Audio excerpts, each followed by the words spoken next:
Seguimos adelante esta mañana recibiendo al fiscal Gustavo Zubía, ahora ya en la Fiscalía de Adultos, de Mayores, pero reconocido por todo lo que fue su tarea en la Fiscalía de Menores. ¿Qué tal? ¿Cómo le va, Zubía? ¿Bien? Bien, muchas gracias. Bueno, hay varias cuestiones. Una tiene que ver con la primera sensación que tiene usted como un agente calificadísimo del sistema judicial. Cuando advierte, observa, mira lo que sucedió en Pocitos, ¿cuál es su primera reacción? Bueno, tristeza. Tristeza y una sensación de que los muertos son los que nos llaman.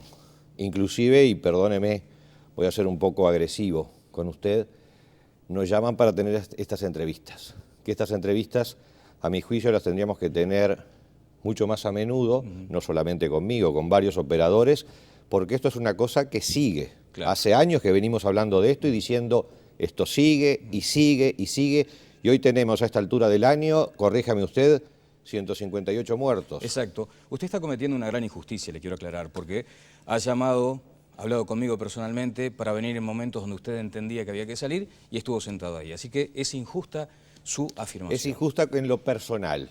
Pero bueno, me dijo, pero usted se refirió me estoy refiriendo a una institución. Entonces refiérase a la institución. Me estoy refiriendo a la prensa en general, que muchas veces, obviamente he recepcionado y tengo muy buena relación con los periodistas, pero el tema es que los temas gravísimos no tenemos que esperar a que sucedan para prevenirnos. Estoy de acuerdo. Su reacción ante lo que sucedió ayer. ¿Usted dice que se puede agravar esto? Esto se puede agravar. A ver. Es más, simplemente razonando, si en la mitad del año tuvimos 158 muertos por delitos dolosos, ¿qué nos queda esperar para el segundo semestre del año? ¿Que tengamos 130, 190? Quiere decir que hay personas que hoy están viendo el programa y su probabilidad de vida, y no quiero ser dramático, está en riesgo, porque más personas probablemente van a seguir falleciendo. Hoy están vivas, hoy están quizás observándonos a nosotros, y esa probabilidad está arriba del tapete. Uno de los menores que ha estado involucrado en esta situación estaría a punto de cumplir 18 años. Es más, se dice que tiene 2 partidas de nacimiento. ¿Cómo opera el sistema ante una circunstancia de estas características? Si es que finalmente se encuentra su culpabilidad. Bueno, lo de las partidas de nacimiento desconozco, yo no estoy ahora en menores, pero supongo que se va a hacer la averiguación pertinente y en algún momento va a aparecer cuál de las partidas de nacimiento responde a la realidad. Correcto. Vamos a suponer la hipótesis de que la partida de nacimiento marca que el menor está a punto de cumplir 18 años. ¿Cómo se actuaría en ese sentido? Es menor. Bien. Hasta 17 años, 11 meses y 29 días es menor, y gracias a Dios que en los últimos tiempos algo se ha modificado en la legislación de menores. ¿En qué sentido, por Recuerde usted cuando hablábamos hace tiempo, y reconozco que en lo personal no es con ustedes esa afirmación que sea al principio, pero hablábamos de cómo la legislación de menores era una legislación absolutamente discrecional, creada para otro país, un país del nunca jamás, diría yo, y no en estas realidades que estamos viviendo.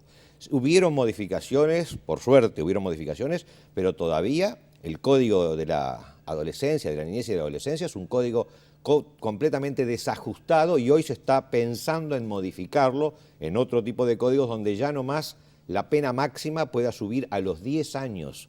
¿Y qué sucede? Lo del principio. Tenemos que venir soportando hechos y hechos y hechos que son perfectamente previsibles para desayunarnos de que tiene que haber una legislación suficientemente severa, no solamente en el máximo de la pena, en muchos otros aspectos que el Código no los prevé. Hoy se sigue discutiendo si se computan o no las agravantes. Es lo mismo un homicidio como este que estamos viendo que un homicidio que se provoca por una persona borracha que en un mal momento saca un arma y tira un tiro y lamentablemente mata a otro. No es lo mismo. Y eso se sigue discutiendo en el día de hoy, si se computan o no las agravantes. Fiscal, ¿usted entiende que la omisión sigue siendo en el Parlamento, en el Yo sigo pensando que este tema tiene varias patas. A ver si, porque si usted me pregunta bien concreto, se la digo bien concreto. Hay una pata social, hay una pata que hace referencia a educación, a trabajo, a pobreza, que sobre esa pata social yo no puedo entrar a tallar porque yo no soy un operador político, pero esa pata social está muy presente y sabemos que es una pata que incide en las otras.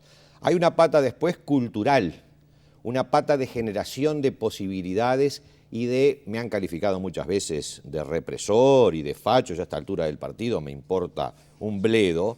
Hay otra pata que hace referencia a la necesidad de regular en todas las áreas la vida social. las faltas, que hasta hace poco nos parecían que no tenían trascendencia, es el principio de otros delitos, es el principio de que usted sale y observa una cantidad de eventos en la vía pública que van generando el microclima. La necesidad de que la policía pueda tener mejor actuación es otro tema sustantivo, un tema que hace también a economías, un tema que hace también a posibilidades normativas de operar. Se han generado en estos últimos años desniveles entre los derechos y las obligaciones. Hemos generado un marco que está muy bien de mayores derechos para los indagados que en un 90% terminan siendo delincuentes procesados, pero no hemos generado la contrapartida, y es un sistema policial y un sistema judicial y fiscal, y me pongo el sayo, que sea eficiente. Y ahí llegamos recién a lo normativo. Claro. Hace 20 años que estamos esperando un sistema acusatorio donde los fiscales puedan investigar con la policía. Hoy la policía no tiene un sostén, como tienen tantas partes del mundo, de donde la Fiscalía pueda operar trabajando en el esclarecimiento de delitos y en políticas preventivas, y seguimos teniendo un código de hace 60 años. Claro, usted ha dicho, por ejemplo, en una reciente entrevista, algo que la verdad inquieta. Primero dice, según el fiscal penal Gustavo Subía, el sistema penal cosifica a víctimas, hay ineficiencia. Dice, el sistema penal inquisitivo viola los derechos humanos, no solo de los presos, sino de las víctimas y de los testigos que a su juicio son cosificados. Lo ha manifestado usted en una reciente Y le tiro entrevista. otra, Sí, claro. le tiro otra. Una oportunidad que tuve de estar en España, un curso que hice hace unos años, los jueces, un juez cada 35.000 habitantes. Acá los jueces penales de Montevideo, hablamos del 1,5 millones de habitantes en Montevideo, vamos a mantener las cifras tradicionales, hay 3 jueces penales por semana. Quiere decir que hay 500.000 habitantes por juez penal. Le repito, en España, 35.000 habitantes por juez. Los jueces están desbordados, el sistema está desbordado, los fiscales no investigan y estamos pintados.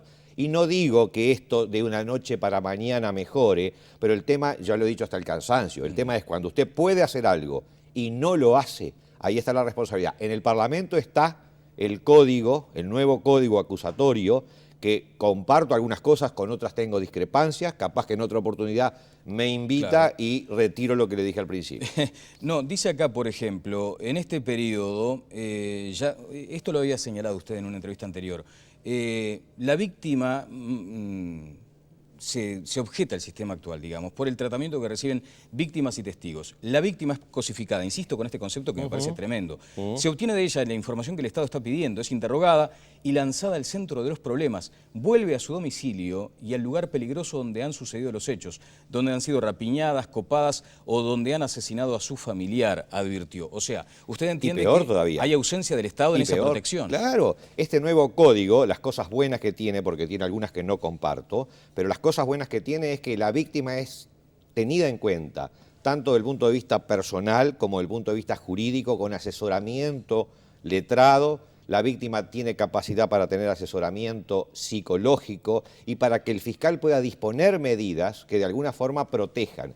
Imagínese también, y por eso lo que hablo de este nuevo código que ojalá que salga, pero cuidado, hay cosas que creo que hay que discutirlas profundamente, donde la víctima tenga que en una audiencia pública llegar a tener que enfrentar a las personas que realizaron el delito. Usted cuenta una anécdota, por ejemplo. Hay que tomar medidas para que eso suceda de otra forma. Una testigo que va y que a las 3 de la madrugada en su casa recibe a una, digámoslo en términos vulgares, casi que a una patota. No, irónicamente yo decía que lo que el Estado no hace, lo hacen familiares o amigos de delincuentes. Ir a ver a la víctima, preocuparse, entre comillas, de lo que esa víctima va a decir al otro día. Y se imagina las situaciones de estrés, además del delito que le causó lo que le causó, el estrés posterior, cuando es visitada y se le dice, me imagino que vas a decir esto, vas a decir lo otro. Ahora, eso de repente, las personas que nos están viendo en determinados barrios, eso puede no suceder, porque son personas que tienen portero que impedirán que venga esa gente a las 3 de la madrugada. Pero hay muchos barrios en este Montevideo donde no se tienen portero, donde la gente vive de otra forma y está sufriendo permanentemente estos embates. Entonces, lo del principio, tenemos que esperar a que pasen las cosas gravísimas que pasan para que esto sea una política de Estado, el tema seguridad, y se reformen varios niveles, niveles policiales, niveles judiciales, niveles fiscales, niveles, no llegamos a los carcelarios, niveles normativos. Bueno, tienen que haber reformas mucho más profundas y no es simplonamente que lo digo. Claro. La necesidad de reformar los códigos hace 40 años que se está hablando en Uruguay, y el Uruguay sigue siendo el único país en América Latina. Entonces, no hacemos las cosas y después las lamentamos. La necesidad de trabajar mancomunadamente, como lo dijo su colega Nancy Agopián. ¿La llegó a escuchar a Agopián? Parcialmente. Vamos a escucharla ahora, si fuera tan amable, director.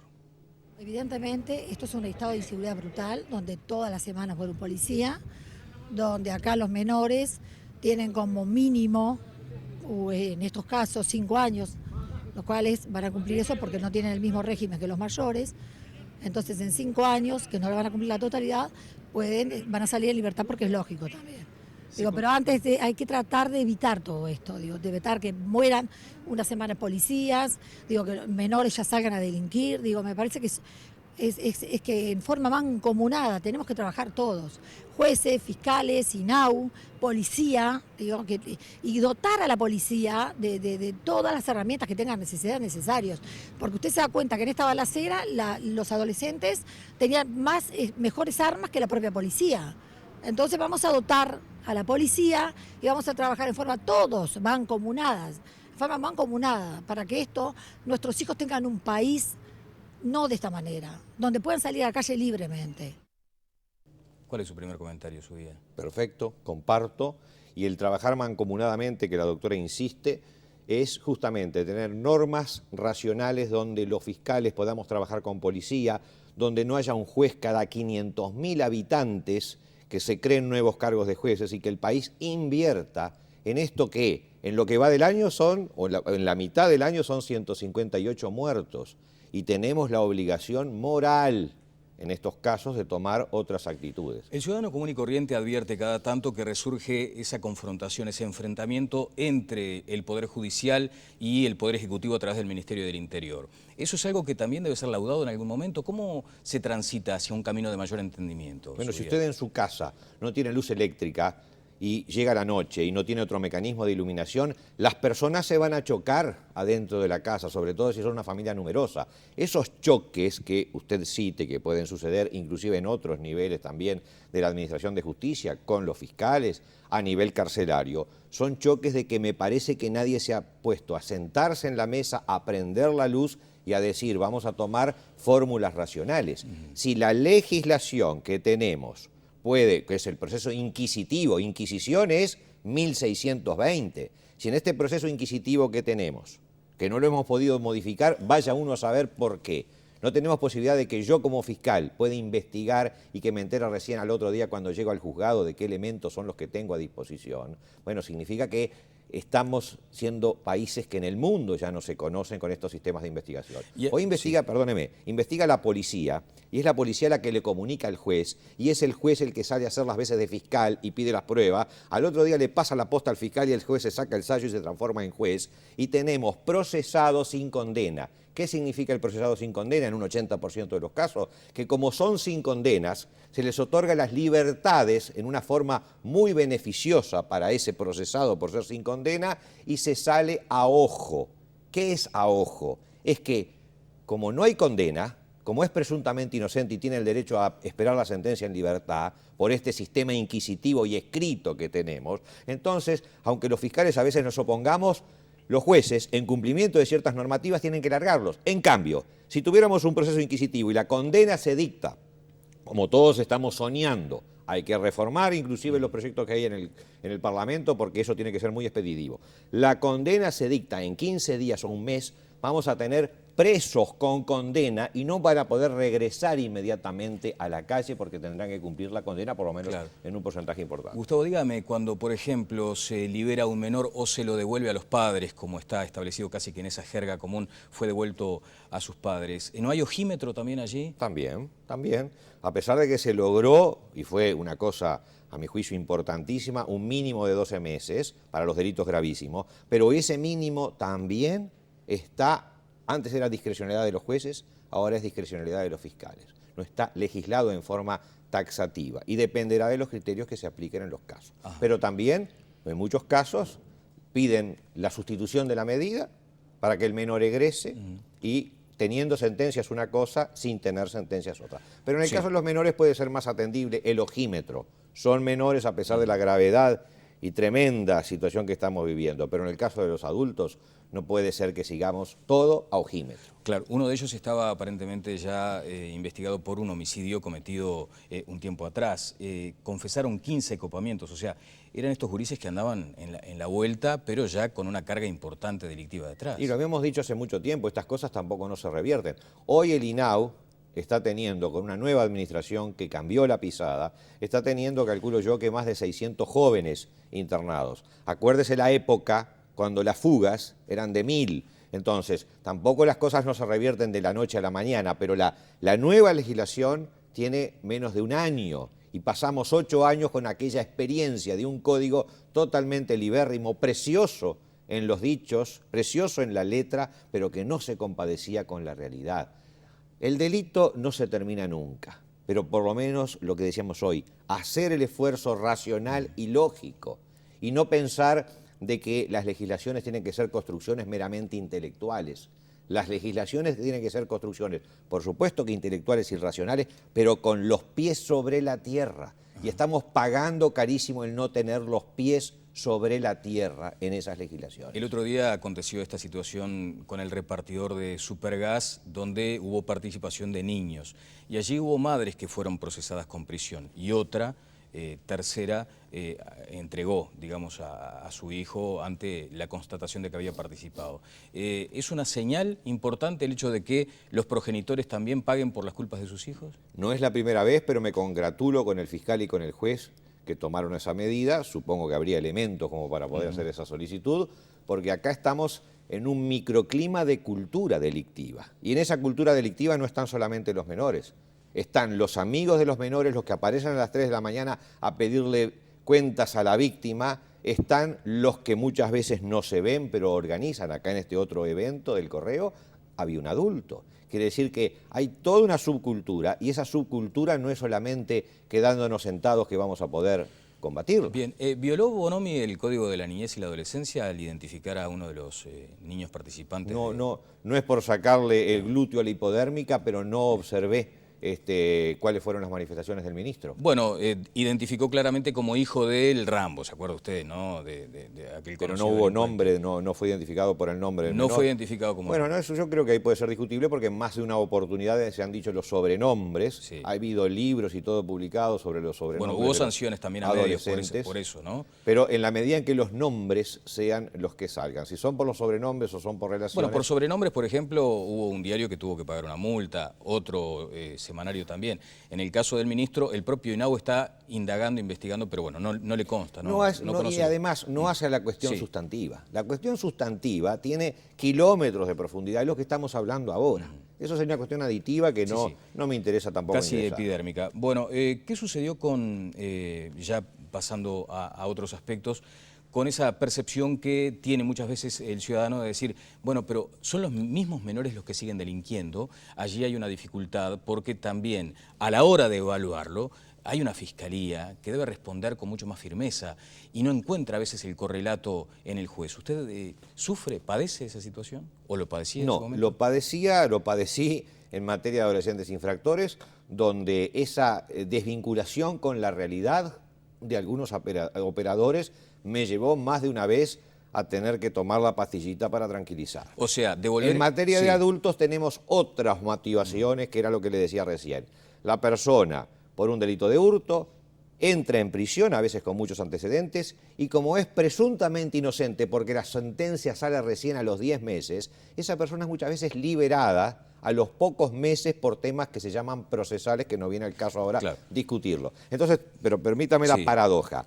Cuando es liberado y sigue el proceso, al tiempo obtiene una sentencia condenatoria. Cuando recibe la sentencia está en libertad. Y cuando todavía no tenía sentencia estaba libre. Y esa persona jamás, en general, en el 99%, nunca es reintegrada a cumplir el saldo en el establecimiento. Entonces, esa locura la estamos viviendo y nos quejamos de lo que pasa. El propio ministro del Interior ha dicho, bueno, los jueces deben tomar un poco más en cuenta, deben considerar al ámbito al que se le devuelve al menor. ¿Usted comparte esa mirada? No, yo he planteado a nivel las apelaciones. Nosotros los fiscales, si no estamos de acuerdo con el juez, apelamos. Hace unos poquitos días me noticiaron, y tengo que pasar a buscar y a saludar a mis compañeros de la Fiscalía de Menores, una última casación en donde también aparentemente la Corte me daba la razón una vez más, porque fueron varias casaciones, que es el último ámbito en el cual se litiga, que salieron favorables a lo que yo planteaba. Es decir, uno discutía con los magistrados, pero no es el problema con los magistrados, es que hay que modificar las normas. Si las normas le dejan a usted que los funcionarios de este canal puedan llegar 1 o 2 horas tarde, este noticiero no funciona. Y si la norma lo dice, ¿usted qué le va a hacer? Hay que modificar ese reglamento para que los funcionarios lleguen en hora. Hay que modificar el código de la niñez y la adolescencia para que se computen obligatoriamente las agravantes, para que haya otros máximos, para que no sea en muchos casos a ojo determinado tipo de medidas que se toman, y muchas cosas más, como el código de los adultos también hay que modificarlo. La pregunta es, ¿hasta cuándo seguimos esperando? Son los del principio, son los muertos los que nos están llamando, claro. Son los muertos, y cuidado, repito, perdóneme que por tercera vez, 158 hasta la mitad del año, sí. Pero esto sigue, usted o yo, o nuestras familias. Entonces, ¿dónde vivimos? Bueno, hay una columna muy interesante de Gabriel Pereira en la edición de ayer del Observador que tiene que ver con lo que fue la acción policial. Y dice Gabriel, con toda razón, este fue un incidente gravísimo, de alta sensibilidad, pero una rapiña en curso, digamos, ¿no? O no sé cuál es la denominación exacta que se le da a esa figura delictiva, que terminó de esta forma terrible. Pero la acción policial fue decidida, fue, hasta si se quiere, valiente, fue una entrega personal de cada uno de los funcionarios. Claro, después, cuando empieza a considerarse todo con otro estado de ánimo más frío, surge aquello de los procedimientos policiales. Usted, como fiscal, advierte que hay buena preparación de la policía, que están con esa capacidad de reacción, de reflejos ante estas circunstancias tremendas como las de Pocitos. Critiqué el marco normativo que tenemos, de alguna forma, y tengo excelente referencia de colegas fiscales y jueces, pero muchas veces discrepo, sobre todo con los jueces cuando trabajo, con lo cual no los critico en público, pero en el curso de los expedientes muchas veces me opongo a posiciones de los jueces. Y a nivel policial yo no puedo, porque no es mi área, sí. Pero nuevamente, no quitar el glúteo a la hipodérmica, yo creo que la policía tiene que dar un viraje muy profundo para lograr mayor eficiencia. Pero cuidado acá, motivación y desmotivación. Usted se enfrenta a la muerte y sabe que el sistema normativo que está atrás suyo es un sistema anquilosado, contradictorio, confuso. ¿Qué motivación hay muchas veces para los funcionarios policiales si no tienen la certeza de cuál es la norma que los va luego a proteger? ¿Qué motivación tienen un sistema donde correctamente los derechos de los indagados han subido, pero no han subido las capacidades operativas del sistema, todo el sistema? Entonces, tampoco no le pidamos peras al olmo. Hay una razón de motivación y de desmotivación, y por eso lo de ayer fue de una valentía tremenda en la forma en que operan esos funcionarios, pero tiene que haber además esa motivación normativa, que el funcionario inclusive normativamente se pueda sentir en algunos ámbitos más respaldados de los que está actualmente, y la policía pueda tener mayores instrumentos. Acuérdese que se derogó aquel decreto que es cierto, era inconstitucional, creo que era el 690/80, que posibilitaba la detención en averiguaciones. Se derogó. Tenía una raigambre inconstitucional, de acuerdo, pero hay que crear otros instrumentos. No puede ser que la policía no tenga capacidad preventiva en muchas situaciones. Hay que gastarse ese cerebro que a veces nos gastamos para cosas demasiado voladas, en esas cosas concretas de cómo debe de operar la policía en otro ámbito normal. Muy breve, porque no nos queda mucho tiempo, fiscal. ¿Usted entiende que todavía, desde el punto de vista ideológico, hay un dilema con el tema de la represión? Sí, pero no solamente en el ideológico político. Sí. En el ideológico general hay temor a la palabra represión. Yo hace tiempo que se lo perdí, y creo que la gente está cada vez más cansada de que ese dilema nos pueda llevar por los derroteros que nos está llevando. Bueno, un tema puntual que le afecta directamente o que lo involucra directamente es la comparecencia, que no se ha cumplido, de Irma Leites y Gustavo Signorelli por la asonada, ¿puede decirse?, a la Suprema Corte de Justicia. No sé todavía, es un presumario. El señor Signorelli estuvo en la tarde de ayer y no puedo hablar una sola palabra porque es un presumario. El secreto del presumario. Pero digo, la figura tampoco está establecida en lo previo. En absoluto. Se está indagando un hecho con eventual apariencia delictiva. Ajá. Y menos no le puedo decir. ¿Irma Leites, por ejemplo, acudió? No. no acudió. ¿Eso se puede interpretar hoy como desacato? No le puedo contestar. ¿Que no acuda una persona convocada por la justicia? Usted me está preguntando en un caso particular y justamente la capacidad que yo tengo de hablar y con tanta efusividad de otros temas está cimentada en la negativa absoluta que tengo de hablar de los casos en curso. Bien. Así que no le puedo emitir. Claro, no quería detalles, simplemente quería saber si se configura, si una persona es convocada por la justicia y no acude, ¿es o no en este caso? Y no le evacuo la duda, lamentablemente. Empezamos bueno. mal, terminamos mal, no se la puedo evacuar porque evacuarla es un indicio de futuras conductas que yo puedo llegar a tener que tomar. Ajá, bueno, pero es una precisión técnica. Era Simplemente lo que yo en el día de hoy hay personas también citadas. Y si no van... son conducidas. Me imagino que la jueza, la doctora Merialdo, va a disponer entonces la conducción de las personas inasistentes. Bien. Así que la tarde de hoy puede llegar a ser movida. A ser lluviosa.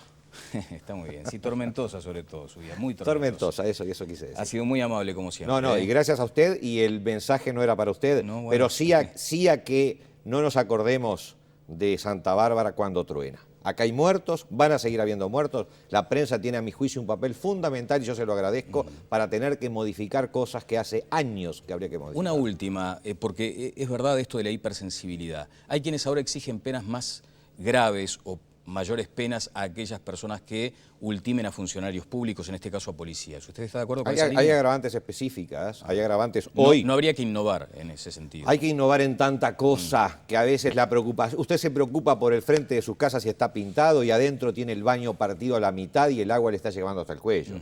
Hay cosas mucho más sustantivas para modificar y sobre todo en aspecto normativo, y hay que motivar a todos nosotros, los operadores del sistema de justicia, policía, fiscales y jueces, motivarlos para que esto sea algo sustantivo y no sigamos sentados viendo las cosas que nos están pasando. Le dejo pendiente una pregunta para la próxima vez que venga por acá. ¿Me invita mañana? Estoy mañana por acá.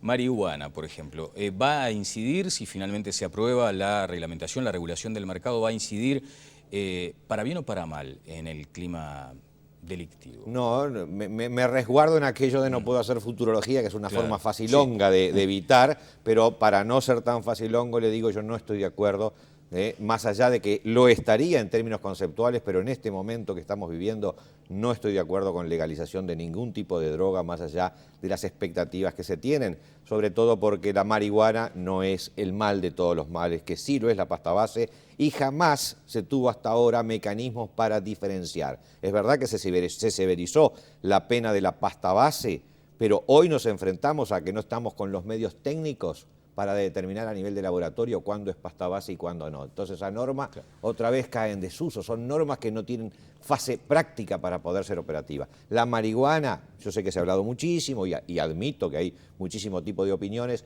no estimo que sea el centro de la cuestión. Bueno, porque muchas veces se alude a este modelo que pretende implementar el país como, ya que se perdió el enfrentamiento bélico con el narcotráfico, tratar de rescatarle el mercado por este lado. Pero ojo, se pierden los enfrentamientos porque no tenemos normas que hablamos hoy, nos pasamos hablando media hora de todo lo que nos está faltando. Si tuviéramos normas, si tuviéramos motivaciones, si tuviéramos otro tipo de acción frente al delito, quizás no se perdieran tanto esos enfrentamientos que usted hacía realidad. Gracias por estos minutos. Gracias a usted.